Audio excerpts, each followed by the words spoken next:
He is Brooke Shields' favorite heartthrob. He says she's his unpaid press agent, but anyway, he's also Sigourney Weaver's protector. Michael Biehn achieved wide notice for his performance as the hero in the movie The Terminator.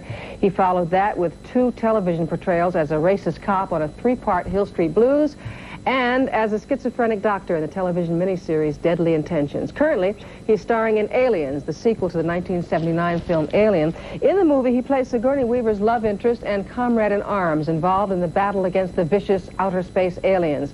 Before we talk with Michael Biehn, here's a scene from the film.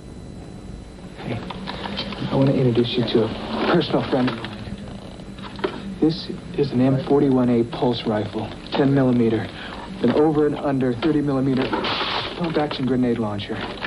Feel the weight.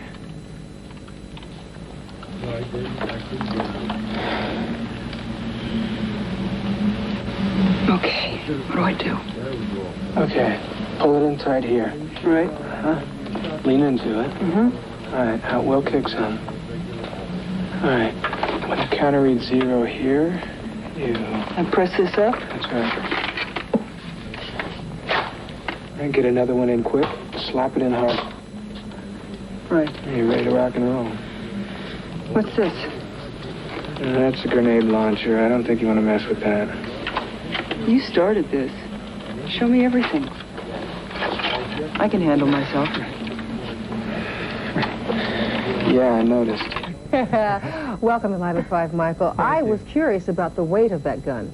Yeah, it was heavy. Actually, these pulse rifles that were used for the show were about 65 pounds, which is heavier than, you know, normal rifles. And when you're using them take after take after take, well, Jim Cameron would, you know, actually it was rehearsal after rehearsal after rehearsal, and then a few takes, carrying it around all day long. It was really physically a very, very, very tough. I must say, Sigourney must be in great shape if she carried this thing through the movie. I'll tell you, she had a tougher road to go than any of us, because she's in the end of a movie like a lot of us aren't. And she has a big fight at the end, and yeah, she really, really had it tough.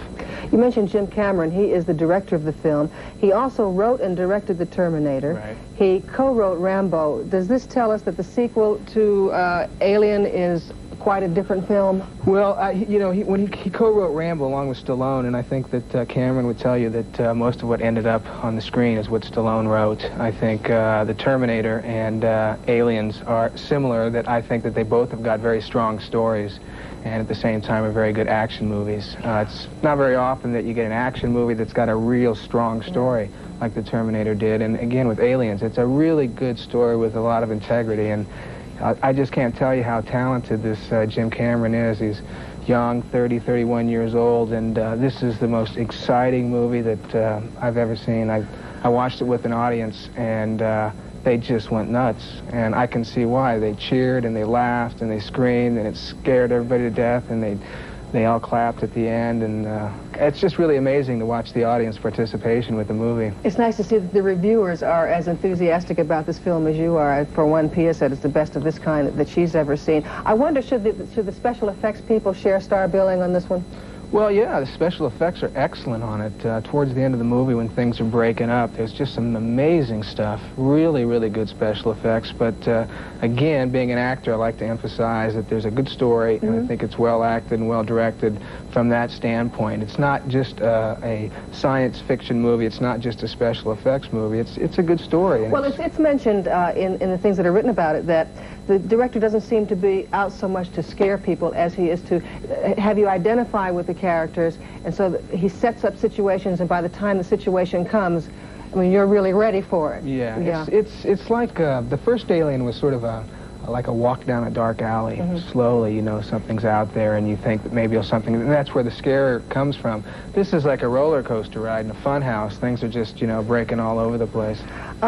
Previously, you've talked about wear and tear on you in other films, both physically and mentally. I wonder where this film falls in. I mean, the wear and tear, is it more physically? This was a very physical film for me, you know. From an acting standpoint, I wasn't as stretched as much in this film as I have been in other roles that I've played. I played a lot of psychotic characters. One in particular, Deadly Intentions, where it was pretty tough to shoot. It was pretty tough emotionally on me because I took it on a real short notice, and I was really had to research and play this character who was really out to lunch. And so your wife and your 2 children had to excuse you for a couple of months. For a few months, that's for right. A few months. Yeah. But this one, you had to carry around a lot of stuff, and at the end you were just whipped. Yeah, absolutely whipped. Well, the work seems to be to have paid off, and I'm pleased that you came by to say hello to us for a few seconds. Listen, I just got dropped off here. Was there any news on the royal wedding?